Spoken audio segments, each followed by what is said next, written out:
À minuit une, le président Trump a trahi le meilleur ami des États-Unis.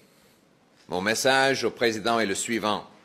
On va défendre les Canadiens et notre économie. On va mettre le Canada d'abord. Oui, notre économie va souffrir, mais la vôtre aussi.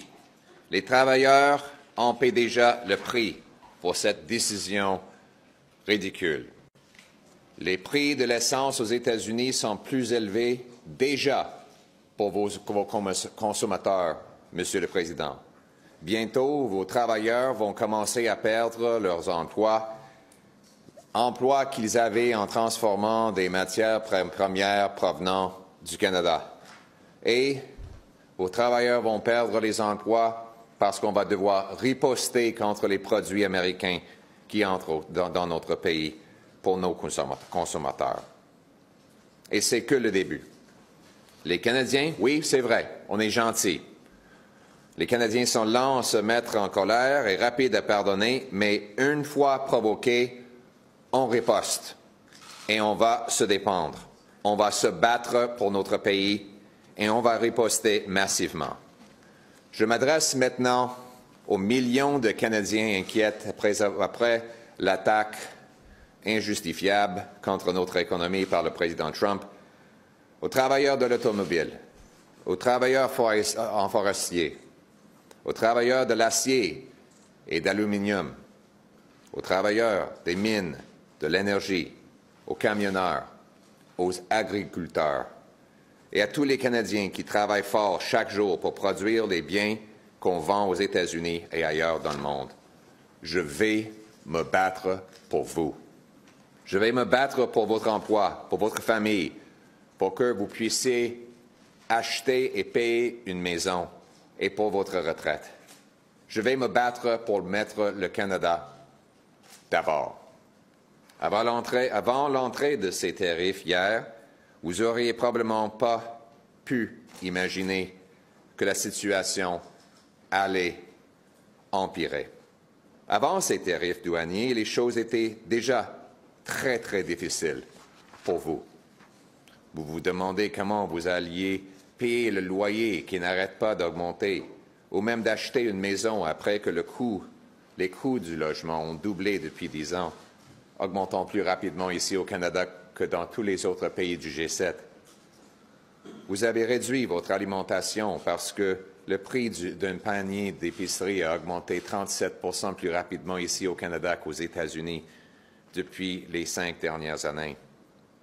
Vous faites peut-être déjà partie des 2 millions de personnes qui ont fait la file dans les banques alimentaires, un nombre qui avait doublé avant l'application de ces tarifs.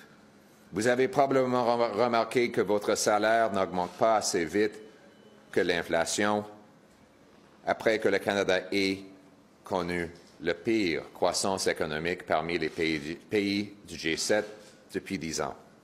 Peut-être, vous avez déjà remarqué que votre entreprise a transféré déjà des emplois aux États-Unis avant les droits de douane, alors que des PDG égoïstes privilégiaient leurs actions avant votre emploi et qu'un demi-billion de dollars d'investissement a déjà quitté notre pays. Et maintenant, ceci. Mais je suis ici avec un message de rassurance et de l'espoir. On va surmonter cette attaque contre notre économie. Et j'ai un plan pour y arriver. Premièrement, on doit riposter en ciblant les produits américains dans l'ordre suivant. A. Les produits qu'on fabrique nous-mêmes. B. Les produits dont on n'a pas besoin. C. Les produits qu'on peut acheter des autres pays. Deuxièmement, les contre-tarifs ne doivent pas être une source de revenus pour le gouvernement. La quasi-totalité des tarifs douaniers perçus devrait être consacrée à couper les taxes et les impôts, avec une partie mise à côté pour venir en aide aux travailleurs les plus touchés par la guerre commerciale. Aucun de ces fonds devrait être affecté à de nouveaux programmes ou de nouvelles dépenses gouvernementaux non liées à la guerre commerciale. On ne doit pas permettre aux politiciens d'utiliser cette crise de manière malhonnête pour se lancer dans une nouvelle frénésie de dépenses alimentées par la dette et l'impression de monnaie qui va faire augmenter l'inflation et qui va détruire davantage notre classe ouvrière. Troisièmement, on doit immédiatement couper les taxes et les impôts sur le travail, l'investissement, l'énergie et la construction de logements. Ça va neutraliser l'effet des tarifs douaniers et déclencher des grands investissements qui va ramener la production et la souveraineté économique chez nous. C'est évident qu'on doit commencer par supprimer la taxe libérale sur le carbone, la taxe de vente sur les maisons neuves, la hausse de la taxe libérale sur les gains en capital et réduire les impôts sur le revenu pour que le travail soit à nouveau payant.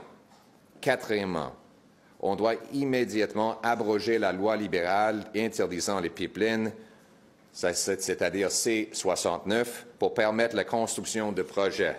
On doit donner le feu vert aux projets de GNL, y compris GNL Québec. Les Québécois veulent GNL Québec.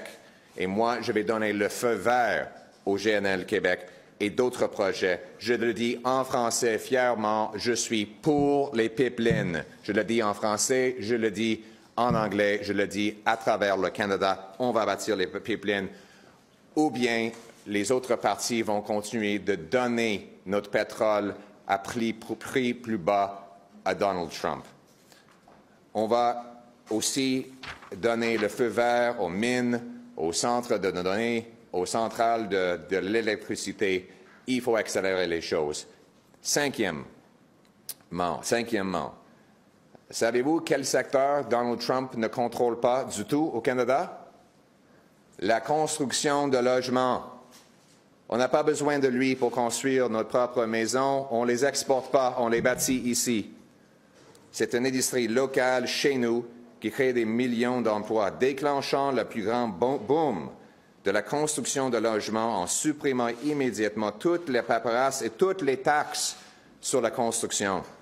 Ça va aussi donner notre secteur de bois d'œuvre qui a été déjà attaqué par Joe Biden. Ça va donner à ces travailleurs plus de ventes pour en même temps donner le logement aux autres. Sixièmement, rassemblant les provinces pour éliminer les barrières commerciales et créer une économie nationale de libre marché.